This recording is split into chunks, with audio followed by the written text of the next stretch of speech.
Hello viewers, welcome to serial நேரம். இன்றைக்கி 261 எபிசோடில் பார்ட் 1 தான் பார்க்க போகிறோம். எடுத்தோடனே அந்த மண்டபத்தில் தர்ஷனையும் அன்புக்கரசியையும் காட்டுறாங்க. அன்புக்கரசி சொல்கிறா, அதான் அந்த பார்கவி செத்து தொலைஞ்சிட்டால, பின்ன ஏன் இந்த மாதிரி பிரச்சனை பண்ணிகிட்ருக்கீங்க, வாங்க பேசாமல் டான்ஸ் ஆட வாங்கன்னு சொல்லி கூப்பிட்றாங்க. கூப்பிட்டோன்னே இல்லை நான் வரல, நீங்கள் போங்கன்னு சொல்லி சொல்கிறேன். சொன்னோடனே அப்படி கதிர் அங்கே இருந்தால், டேய் தர்ஷா வாடா, இங்கே வாடா, வெளில டான்ஸ் ஆடுவா அப்படின்னு சொல்லிட்டு எல்லாரும் கம்பல் பண்ணி கூப்பிட்டு போகிறாங்க. இல்லை நான் வரல சொல்லி அவன் கம்பல் பண்ணாலும் பட் இது அவர் இது பண்ண மாட்டுறாரு. வாடா போய் டான்ஸ் ஆடுன்னு சொல்லிட்டு போனோடனே எல்லாரும் பாட்டை போடுங்க, டான்ஸ் ஆடுங்கன்னு சொல்லி டான்ஸ் ஆட போகும்போது தர்ஷன் வந்து எனக்கு வேணாம், என்னை விட்டுருங்க, என்னை தனியாக விடுங்கன்னு சொன்னோடனே, என்ன எங்கே போகிறீங்க வாங்க நில்லுங்கன்னு சொல்லிட்டு அப்போ அந்த அன்புக்கரசி வந்து தர்ஷன் கையை பிடிக்கிறா, டக்குன்னு கீழே விழுந்துடுறான். கீழே விழுந்தோடனே என்ன மயக்கம் வர மாதிரி இருக்கா அப்படின்னு சொல்லி எந்திரிச்சு விட்டு, இது அந்த ஜூஸ் வேணால் கொண்டு வர சொல்லட்டுமா அப்படின்னு சொன்னோன்னே, ஆமாம் ஜூஸை கொடுத்து அந்த நிலைமை ஆக்கி வச்சுருக்கீங்க, இன்னும் மறுபடியும் ஜூஸை கொண்டு வாங்க அப்படின்னு சொன்னோடனே எல்லாருக்கும் அந்த அம்மாச்சிக்கு வந்து ரொம்ப ஷாக் ஆகிடுச்சு. என்னை விடுங்க, என்னை தனியாக விடுங்க, நான் தனியாக இருக்கணும் அப்படின்னு சொல்லிட்டு ரூமுக்கு போயிடறான். சரி விடுப்பா, அப்படியே அருவிக்கரசி வந்து அன்புக்கரசிட்டா, விடுப்பா கொஞ்சம் எல்லாம் தாலி கட்டினா சரியாக போயிடும், நீ அமைதியாக வா, நம்ம டான்ஸ் ஆடுவோம், நம்ம எல்லாம் சந்தோஷமாக என்ஜாய் பண்ணணும், வாங்க இது சந்தோஷமான தருணம் வாங்க அப்படின்னு சொல்லிட்டு, பாட்டை போடுங்கப்பா அப்படின்னு சொன்னோடனே பாட்டு என்ன பாட்டு ஓடுது, நம்ம தலை அஜித் சாரோடைய பாட்டு ஓடுது. ஆத்தாரு ஆத்தாரு ஆத்தாரு ஆத்தாரு விட்டாரு காட்டாமல் விட்டாரு. அந்த பாட்டு நல்லா டான்ஸ் ஆடிட்டு இருக்காங்க. அப்படி இன்னொரு பக்கம் அந்த ஜீவானந்தத்தையும் பார்கவியும் காட்டுறாங்க. அவங்க காட்டுக்குள்ளே மேட்டுக்குள்ளே அங்கிட்டுக்குன்னு மேலே ஏறி இறங்கி வந்து அன்சைடு கிட்டத்தட்ட ஒரு ரோட்டு பக்கம் வந்து ஒரு நதிக்கிட்ட வந்து உட்காந்து, ஏம்மா என்னால் முடியலம்மா, நீ உடனே ஜனனி கால் போடுமா அப்படின்னு சொல்லி பார்கவிட்ட சொன்னோடனே, சரி சார் நான் போகிறேன் சார், உட்காருங்க சார்னு சொல்லிட்டு உட்கார வச்சுட்டு அவள் கால் போட்டுகிட்டே இருக்கான்.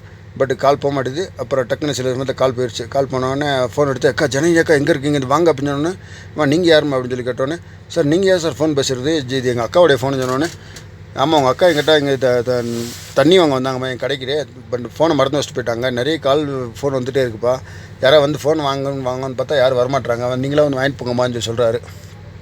சரி கடை எங்கே இருக்குன்னு சொல்லி கேட்டோன்னே, இந்த மாட்டுப்பட்டி தாண்டி ஒரு மெயின் ரோடு வரும், அங்கே 10வது கடை நம்ம கடை அப்படின்னு சொன்னோன்னே, சரி ஓகே சார் வந்து வாங்கிக்கிறேன்னு சொல்கிறாங்க. அப்படியே அதுக்கு அடுத்தபடியாக அந்த இது ஜனனி கார் ஓட்டுறது காமிக்கிறாங்க. ஜனனி கார் ஓட்டிகிட்டே இருக்கும்போது ஃபோன் எடுத்து கால் பண்ணலான்னு சொல்லி அவள் ட்ரை பண்ணிகிட்ருக்கா. பட் ஃபோனை தேடியும்போது ஃபோனே கிடைக்கல. எங்கடா ஃபோனை காணோம் அப்படி இப்படின்னு தேடிகிட்டே இருக்கான். இங்கிட்டு பார்த்தா அப்புறம் கடைசியில் ஃபோனை எங்கிட்ட பின்னாடி விழுந்துச்சான்னு சொல்லி கதவை திறந்து கீழே பார்க்குறா, மேலே பார்க்குறா, சைடில் பின்ன பக்கம் எல்லா பக்கம் பார்த்துட்டே இருக்கா. பட் ஃபோனே கிடைக்கவே இல்லை. அதுக்கப்புறம் இங்கே தான் மறந்து வச்சுட்டு வந்துட்டேன்னு சொல்லி யோசிக்கிறேன். அப்போ தான் அவர் திங்கி வருது, இந்த மாதிரி நம்ம அங்கே வாட்டர் பாட்டிலில் தண்ணி வாங்கும்போது மூடியை திறக்க முடியாமல் டக்குன்னு ஃபோனை டேபிள் மேலே வச்சோமே, மறந்துட்டு வந்துட்டோமே அப்படின்னு சொல்லி அந்த நினைப்பு வந்தோன்னே, ஷோ ஷிட் அப்படின்னு சொல்லி சொல்கிறாங்க. சொன்னோடனே சரி ஓகேன்னு சொல்லிட்டு ஏதோ மறுபடியும் அந்த கடைக்கு தான் போய் ஃபோன் எடுக்க போகிறாங்கன்னு நான் நினச்சேன். பட்டு அவங்க மறுபடியும் அதே போகிற வழியிலே போய் ஏதோ ஒரு கடையில் நின்று, எக்கா அந்த மாதிரி செல்ஃபோன் தொலைஞ்சு போச்சு, ஏதோ ஒரு கடையில் நின்று செல்ஃபோன் தொலைஞ்சு போச்சு, பக்கத்தில் ஏதாவது ஃபோன் கடை இருக்குமா, புது ஃபோன் வாங்குறதுக்குன்னு சொல்லி கேட்குறாங்க. கேட்டோடனே அவங்க சொல்கிறாங்க, இல்லைப்பா புது ஃபோன்லாம் இங்கே வாங்குற பக்கத்தில் கடையில் 12 கிலோமீட்டர் தள்ளி தான் போகணும் அப்படின்னு சொன்னோன்னே, 12 கிலோமீட்டர் தள்ளி போகணுமா அப்படின்னு சொல்லி ஷாக் ஆகிட்டாங்க. ஷாக் ஆகணுன்னே அப்போ தான் பார்த்தா டிவியில் ஏதோ நியூஸ் வருது. என்ன நியூஸ் வருது, இந்த ஜீவானந்தத்தையும் பார்கவியும் போலீஸ் ரொம்ப நாளாக தேடிட்டுருக்காங்க, இவங்களை சுட்டு பிடிக்கிறதுக்கு ஆர்டர் போட்டிருக்குது. பட் இவங்க அந்த மலைப்பகுதியில் ஒளிஞ்சிட்ருக்கதா தகவல் கிடச்சிருக்குது. புலிகேசியன் டீம் வந்து இவங்களாம் சுட்டு பிடிக்கிறதுக்கு போயிட்டுருக்காங்க அப்படின்னு சொன்னோன்னே, அப்புறம் அப்படியே பார்த்துட்டே இருக்காங்க. அப்புறம் அவங்க 2 பேர்த்தையும் சுட்டு முடிச்சுட்டாங்க, அவங்க டெட் பாடியை வந்து ஃபாரஸ்ட் டிபார்ட்மெண்ட் தேடிட்டுருக்குன்னு சொல்லி சொன்னோடனே அப்படியே ஷாக் ஆகிடுச்சு. இவங்களுக்கு ஷாக் ஆகிடுச்சு ஜனனிக்கு. உடனே எக்க ஒரு நிமிஷம் ஃபோனை கொடுங்கக்கான்னு சொல்லி ஃபோனை போட்டு இந்த மாதிரி நந்தினிக்கு போய் ரெண்டுக்கும் ஃபோன் பண்ணுறாங்க. நந்தினி சொல்கிறாங்க, ஐயோ அம்மா இந்த மாதிரி என்னம்மா ஆச்சு, இந்த மாதிரி நியூஸில் பார்த்தியாம்மா, ஆமாக்கா நான் பார்த்தேன், இந்த மாதிரி சொல்கிறாங்க, என்னன்னு எனக்கும் தெரியல, இவங்க சொல்கிறது உண்மையாக இருக்கும் பொய்யா இருக்கும் எனக்கும் தெரியல அப்படின்னு சொன்னோடனே, ஏக்கா நான் சொல்கிறது கேட்கக்கா, இந்த மாதிரி ஏன் ஃபோன் வேறு தொலைஞ்சு போச்சு, எனக்கு உடனே நீங்கள் சக்திக்கு லைன் கனெக்ட் பண்ணுங்கள், நான் பேசணும் அப்படின்னு சொல்லி ஜனனி சொல்கிறேன்.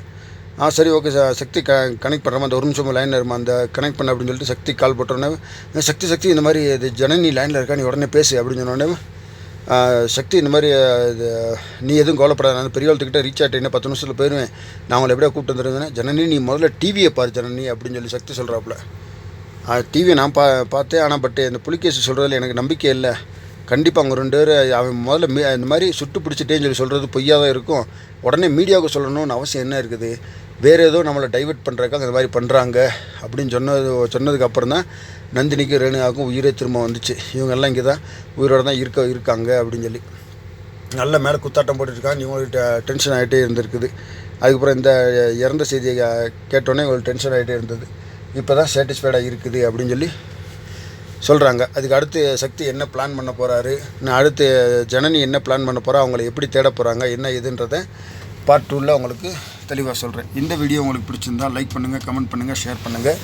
மறக்காமல் தமிழ் சீரியல் நேரம் சேனலை சப்ஸ்கிரைப் பண்ணிவிடுங்க. தேங்க்யூ.